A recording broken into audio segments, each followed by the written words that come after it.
بسم اللہ الرحمن الرحیم۔ السلام علیکم ناظرین و سامعین، محمد بن قاسم فاتح سندھ کی قسط نمبر 5 کے ساتھ حاضر ہوں۔ سب سے پہلے ایک اعلامیہ کہ ناول کی اس تحریر کے ساتھ چینل کی انتظامیہ کا متفق ہونا ضروری نہیں ہے۔ اب ایک درخواست کہ اگر آپ میرے چینل پر نئے ہیں اور آپ نے میرے چینل کو ابھی تک سبسکرائب نہیں کیا تو میرے چینل کو سبسکرائب کر لیں اور بیل آئیکن کا بٹن پریس کر لیں تاکہ میری آنے والی ویڈیوز کی نوٹیفیکیشن آپ کو ملتے رہیں۔ آئیے قسط نمبر 5 کا آغاز کرتے ہیں۔ 10 دن بعد ایک صبح بندرگاہ پر 2 جہاز سفر کے لیے تیار کھڑے تھے۔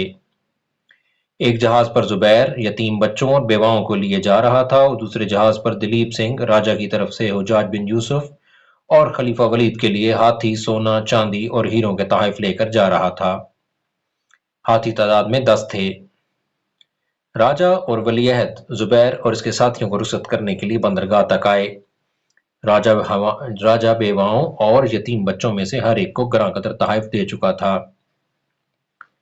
زبیر کو اس نے کئی چیزیں پیش کی لیکن اس نے فقط گینڈے کی ڈھال پسند کی۔ رانی اپنا موتیوں کا بیش قیمت ہار سخت اصرار کے بعد ناہید کو پہنا سکی۔ راجکماری رخصت کے دن اس کے گھر آئی اور بضد ہو کر ناہید کو اپنی ہیرے کی انگوٹھی دے گئی۔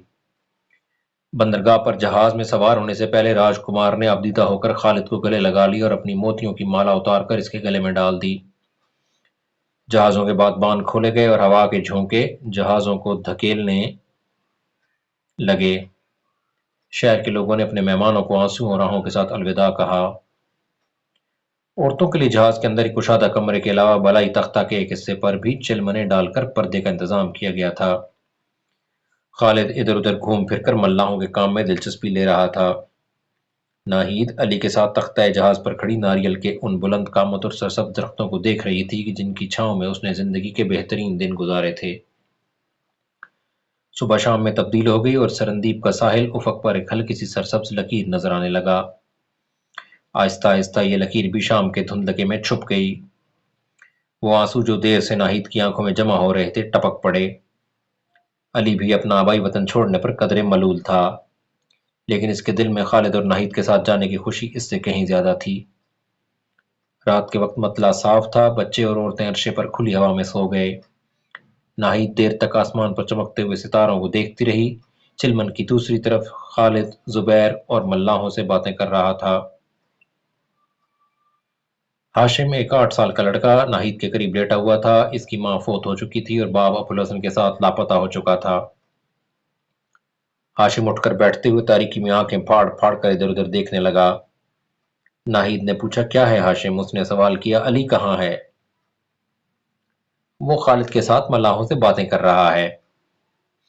میں اس سے ایک بات پوچھ کر ابھی آتا ہوں۔ یہ کہہ کر ہاشم تاریکی میں آہستہ آہستہ قدم اٹھاتا ہوا علی کے پاس پہنچا اور پوچھنے لگا، علی، جب جہاز ڈوب جاتا ہے تو کیا ہوتا ہے؟ علی نے بھولے پن سے جواب دیا، سمندر کی تہہ میں چلا جاتا ہے۔ ملا اس جواب پر کھلکھلا کر ہنس پڑے۔ ہاشم نے پھر کہا، واہ، یہ تو مجھے معلوم تھا۔ میں پوچھتا ہوں، لوگ کہاں جاتے ہیں؟ لوگوں کو مچھلیاں کھا جاتی ہیں۔ جھوٹ، مچھلیوں کو تو آدمی کھاتے ہیں۔ علی نے پھر جواب دیا، زمین پر آدمی مچھلیوں کو کھاتے ہیں لیکن سمندر میں مچھلیاں آدمی کو کھا جاتی ہیں۔ ہاشم کچھ سمجھا اور کچھ نہ سمجھا اور واپس آ کر اپنے بستر پر لیٹ گیا۔ چند دنوں کے بعد یہ جہاز مالابار کے ساحل کے ساتھ ساتھ سفر کر رہے تھے۔ راستے میں سامان، خوراک اور تازہ پانی حاصل کرنے کے لیے انہیں مغربی ساحل کی مختلف بندرگاہوں پر لنگر انداز ہونا پڑا۔ اس دوران میں انہیں کوئی حادثہ پیش نہ آیا۔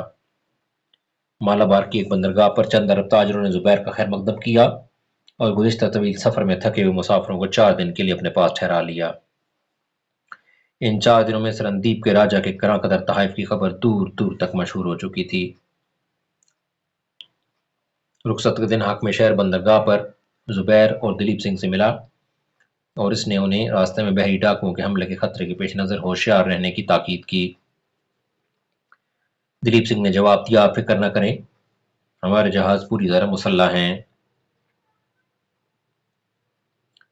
تیسرے دن مستول پر سے دونوں جہازوں کے پہرے داروں نے یک کے بعد دیگرے افق شمال کی طرف اشارہ کرتے ہوئے 2 جہازوں کی آمد کا پتہ دیا اور جہاز ران پریشان ہو کر تختہ جہاز پر کھڑے ہو گئے۔ دلیپ سنگھ کا جہاز آگے تھا۔ وہ اپنے جہاز کو روکنے کا حکم دے کر زبیر کا جہاز قریب آنے کا انتظار کرنے لگا۔ جب دونوں جہاز ایک دوسرے کے بہت تھوڑے فاصلے پر کھڑے ہو گئے تو دلیپ سنگھ نے کہا، ممکن ہے وہ جہاز بحری ڈاکوؤں کے نہ ہوں، لیکن ہمیں مقابلے کے لیے تیار رہنا چاہیے۔ اب اپنا جہاز مغرب کی طرف لے جائیں، میں ان سے نمٹ لوں گا۔ زبیر نے جواب دیا، نہیں، ہم خطرے میں آپ کا ساتھ نہیں چھوڑ سکتے۔ دلیپ سنگھ نے کہا، مجھے آپ کی ہمت پر شبہ نہیں، لیکن ہماری سب سے پہلی ذمہ داری بچوں کی جان بچانا ہے۔ زبیر نے جواب دیا، اگر وہ واقعی بحری ڈاکو ہیں تو ممکن ہے کہ مغرب کی طرف سے بھی انہوں نے ہمارا راستہ روک رکھا ہو۔ اس صورت میں بھاگ نکلنے کے بجائے لڑنا کم خطرناک ہوگا، اور ہم سے یہ بھی ناممکن ہے کہ ہم اپنے دوستوں کی جانیں خطرے میں چھوڑ کر بھاگ جائیں۔ آپ کی مرضی، تاہم عورتوں کو حکم دے کہ وہ نیچے چلی جائیں۔ دلیپ سنگھ یہ کہہ کر اپنے ساتھیوں کو ہدایات دینے میں مصروف ہو گیا۔ زبیر نے خالد سے کہا، خالد تم عورتوں اور بچوں کو نیچے لے جاؤ۔ دونوں جہازوں کے ملاح کیل کانٹے سے لیس ہو کر دور سے آنے والے جہازوں کو دیکھنے لگے۔ کچھ دیر کے بعد دلیپ سنگھ ایک جہاز کا سیاہ جھنڈا پہچان کر چلایا، یہ بحری ڈاکوؤں کے جہاز ہیں، مقابلے کے لیے تیار ہو جاؤ۔ زبیر نے اپنے ساتھیوں سے مخاطب ہو کر کہا، بھائیو، یہ عورتیں اور بچے ہمارے پاس امانت ہیں، ہمیں انہیں سلامتی سے بصرہ پہنچانا ہے۔ اگر ہم پر ان کی حفاظت کی ذمہ داری نہ ہوتی تو ہمارا طریقہ جنگ اس طریقے سے مختلف ہوتا جو میں نے اب تجویز کیا ہے۔ میں ایک خطرناک مہم کے لیے تم میں سے 2 رضاکار چاہتا ہوں۔ اس پر سب سے پہلے خالد اور اس کے بعد تمام ملاحوں نے یکے بعد دیگرے اپنے نام پیش کیے۔ زبیر نے کہا، اس کام کے لیے 2 بہترین تیراک درکار ہیں۔ میں یہ کام ابراہیم اور عمر کو سونپتا ہوں۔ زبیر کی ہدایت پر دونوں جہازوں سے 2 کشتیاں سمندر میں اتار دی گئیں اور ان کے ساتھ بادبان باندھے گئے۔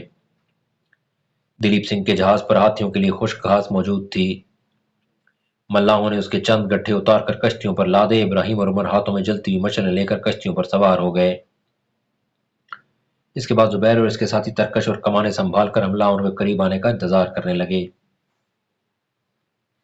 اگلے جہاز کا رخ دلیپ سنگھ کے جہاز سے زیادہ زبیر کے جہاز کی طرف تھا۔ عمر اور ابراہیم کی کشتیاں ایک لمبا چکر کاٹ کر حملہ آوروں کے عقب میں پہنچ چکی تھیں۔ زبیر ایک سرے سے دوسرے سرے تک بھاگتا ہوا اپنے ساتھیوں کو ہدایات دے رہا تھا۔ حملہ آور جہاز نے قریب آتے ہی زبیر کے جہاز پر تیر برسانے شروع کر دیے، اور ایک تیر سن سے زبیر کے سر کے قریب سے گزر گیا۔ اس کے ساتھ ہی اسے ایک نسوانی آواز سنائی دی، آپ کسی محفوظ جگہ بیٹھ جائیے، ہم دشمن کے تیروں کی زد میں آ چکے ہیں۔ زبیر نے چونک کر پیچھے دیکھا۔ ناہید تیر کمان ہاتھ میں لیے کھڑی تھی، آنکھوں کے سوا اس کا باقی چہرہ نقاب میں چھپا ہوا تھا۔ زبیر نے کہا، تم یہاں کیا کر رہی ہو؟ جاؤ نیچے۔ ناہید نے اطمینان سے جواب دیا، آپ میری فکر نہ کریں، میں تیر چلانا جانتی ہوں۔ یہ کہہ کر وہ آگے بڑھ کر ایک سپاہی کے قریب بیٹھ گئی۔ کچھ دیر تیروں کی لڑائی ہوتی رہی، لٹیرے زیادہ قریب پہنچ کر جلتے ہوئے تیر پھینکنے لگے۔ دوسری طرف سے زبیر کی ہدایت کے مطابق ابراہیم اور عمر نے اپنی کشتیاں سیدھی لٹیروں کے جہازوں کی طرف چھوڑ دیں اور قریب پہنچ کر جلتی ہوئی مشعلوں سے گھاس کو آگ لگائی اور خود پانی میں کود گئے۔ لٹیرے جو ہاتھوں میں کمندیں لیے ہوئے اپنے حریف کے جہازوں پر کودنے کے لیے تیار کھڑے تھے، بدحواس ہو کر کشتیوں کی طرف متوجہ ہوئے۔ ہوا کے جھونکوں نے کشتیوں سے آگ کے شعلوں کو جہازوں کے بادبانوں تک پہنچا دیا۔ آن کی آن میں لٹیروں کے دونوں جہاز پر آگ بے قابو ہو چکی تھی اور وہ چیختے چلاتے سمندر میں چھلانگیں لگا رہے تھے۔ اس کے ساتھ ہی دلیپ سنگھ اور زبیر کے آدمی تیر برسا رہے تھے۔ زبیر نے لٹیروں کا ایک جہاز اپنے جہاز کے بالکل قریب آتا دیکھ کر آگ کے خطرے سے بچنے کے لیے لنگر اٹھانے کا حکم دیا، لیکن اتنی دیر میں 8-10 لٹیرے کمندیں ڈال کر زبیر کے جہاز پر کودنے میں کامیاب ہو چکے تھے۔ زبیر کے ساتھیوں نے انہیں آڑے ہاتھوں لیا۔ لٹیروں کے جہاز سے ایک تیر آیا اور زبیر کے بائیں بازو میں پیوست ہو گیا۔ اس کے ساتھ ہی ناہید کی کمان سے ایک تیر نکلا اور ایک لٹیرے کے سینے میں پیوست ہو گیا۔ زبیر نے مرحبا کہا۔ ناہید نے مڑ کر اس کی طرف دیکھا۔ زبیر کمان پھینک کر بازو سے تیر نکالنے کی کوشش کر رہا تھا۔ ناہید نے جلدی سے کمان نیچے رکھ کر ایک ہاتھ سے زبیر کا بازو پکڑا اور دوسرے ہاتھ سے تیر کھینچ کر نکال دیا۔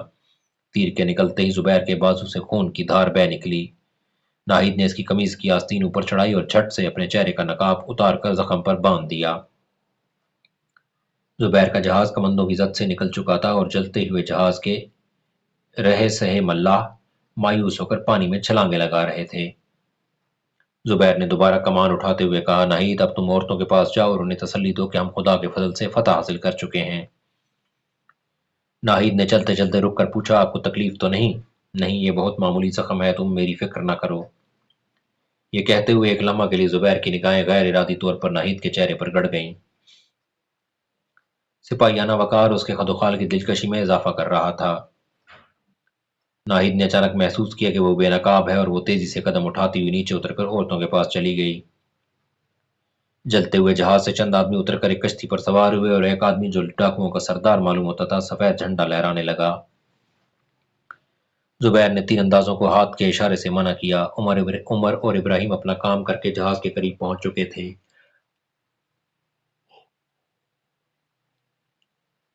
زبیر نے اپنے جہاز کو خطرے سے محفوظ پا کر لنگر ڈالنے اور رسیوں کی سیڑھی نیچے پھینکنے کا حکم دیا۔ عمر اور ابراہیم جہاز پر چڑھ آئے۔ خالد نے زبیر کو دلیپ سنگھ کے ساتھیوں کی طرف متوجہ کیا، جو ابھی تک سمندر میں غوطے کھانے والے دشمنوں پر تیروں کی مشق کر رہے تھے۔ زبیر نے انہیں بھی ہاتھ کے اشارے سے منع کیا اور لٹیرے قدرے مطمئن ہو کر سیڑھی کے ذریعے جہاز پر چڑھنے لگے۔ سب سے آخر میں لٹیروں کے سردار کی کشتی دونوں جہازوں کے درمیان آ کر رکی۔ ایک کبھی ہیکل اور معمر آدمی جس کی داڑھی کے آدھے بال سفید ہو چکے تھے زخمی شیر کی طرح جہاز رانوں کی طرف دیکھ رہا تھا۔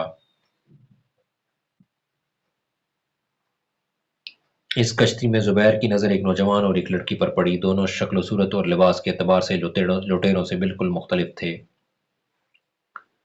زبیر نے کبھی ہیکل اور باروب آدمی کو ڈاکوؤں کا سردار سمجھ کر اس کی طرف اشارہ کیا اور ملاح کشتی کو کھیتے ہوئے جہاز کے قریب لے آئے اور یکے بعد دیگرے رسی کی سیڑھی پر چڑھتے ہوئے اوپر آ گئے۔ لڑکی کے چہرے سے علالت اور تکلیف کے آثار نمایاں تھے۔ خوش وضع اور خوش پوش نوجوان اس کا بازو پکڑ کر سہارا دے رہا تھا اور وہ سنبھل کر سیڑھی پر پاؤں رکھ رہی تھی۔ جہاز پر پہنچ کر نوجوان نے ایک اجنبی زبان میں کچھ کہا اور لٹیروں کی طرف گورنے لگا۔ زبیر نے اس کی زبان پوری طرح نہ سمجھتے ہوئے محسوس کیا کہ وہ لٹیروں کے مظالم کی شکایت اور اس کا شکریہ ادا کر رہا ہے۔ زبیر نے اپنی استطاعت کے مطابق سندھ اور سرندیپ کی ملی جلی زبان میں اسے تسلی دی۔ نوجوان اور لڑکی اس کے دوستانہ لہجے سے متاثر ہو کر تشکر آمیز نگاہوں سے اس کی طرف دیکھنے لگے۔ لڑکی نے کچھ کہنا چاہا لیکن اس کی سہمی ہوئی آواز گلے میں اٹک کر رہ گئی۔ وہ آنکھوں میں آنسو بھر کر زبیر کی طرف دیکھنے لگی۔ اس کی عمر 14-15 سال کے لگ بھگ معلوم ہوتی تھی۔ خوبصورت چہرہ دوپہر کے پھول کی طرح کملایا ہوا تھا۔ زبیر نے پھر ایک بار ان دونوں کو تسلی دی۔ سب سے آخر میں ڈاکوؤں کا سردار جہاز پر پہنچا۔ اس کی آنکھوں میں ندامت کے آنسوں کے بجائے انتقام کی بجلیاں تھیں۔ تھوڑی دیر میں دلیپ سنگھ اپنے جہاز سے اتر کر کشتی کے ذریعے زبیر کے جہاز پر پہنچ گیا۔ اس نے آتے ہی ڈاکوؤں کے سردار کو مارنے کے لیے چابک اٹھایا لیکن زبیر نے آگے بڑھ کر اس کا بازو پکڑ لیا۔ دلیپ سنگھ نے زبیر کی قمیض کی آستین کو خون آلود دیکھ کر پوچھا، آپ زخمی ہیں؟ زبیر نے بے پرواہی سے جواب دیا، یہ معمولی زخم ہے۔ خوش پوش نوجوان نے کچھ کہہ کر دلیپ سنگھ کو اپنی طرف متوجہ کیا اور دونوں ایک دوسرے سے باتیں کرنے لگے۔ اس کے بعد دلیپ سنگھ نے ڈاکوؤں کے سردار سے چند باتیں کرنے کے بعد عربی زبان میں زبیر کے ساتھیوں سے کہا، کشتی میں ایک صندوق پڑا ہوا ہے، اسے اوپر لے آؤ۔ ملاحوں نے سندل کی لکڑی کے چھوٹے سے صندوق کو رسے کے ساتھ باندھ کر اوپر کھینچ لیا۔ دلیپ سنگھ نے ڈھکنا اوپر اٹھایا اور تمام ملاح حیران ہو کر سونے، موتیوں اور جواہرات سے بھرے ہوئے صندوق کو دیکھنے لگے۔ زبیر کے استفسار پر دلیپ سنگھ نے خوش پوش نوجوان سے چند سوالات اور پوچھے اور اس نے اپنی آپ بیتی سنائی۔ نوجوان کا نام جے رام تھا۔ وہ کاٹھے واڑ کے ایک عالی نسب راجپوت خاندان کا چشم و چراغ تھا۔ اوائل شباب میں سے شہرت اور نام بری کا شوق سرزمین سندھ تک لے گیا۔ برہمن آباد کے ایک میلے میں اس نے تیر اندازی میں اپنے کمالات دکھا کر سندھ کے راجا کو اپنا قدردان بنا لیا۔ راجا نے اسے اپنی فوج میں ایک معمولی عہدہ دے کر اپنے پاس رکھ لیا۔ 2 سال کی خدمت گزاری کے بعد جے رام نے دیبل کے نائب حاکم کی جگہ حاصل کر لی۔ دیبل میں آئے ہوئے اسے ایک ہفتہ نہ ہوا تھا کہ گھر سے اسے اپنے باپ کی وفات اور ماں کی علالت کی خبر ملی اور چند ماہ کی رخصت لے کر کاٹھیا واڑ پہنچا۔ گھر پہنچنے کے 10 دن بعد اس کی والدہ بھی چل بسی۔ گھر میں اب صرف اس کی ایک چھوٹی بہن مایا دیوی تھی۔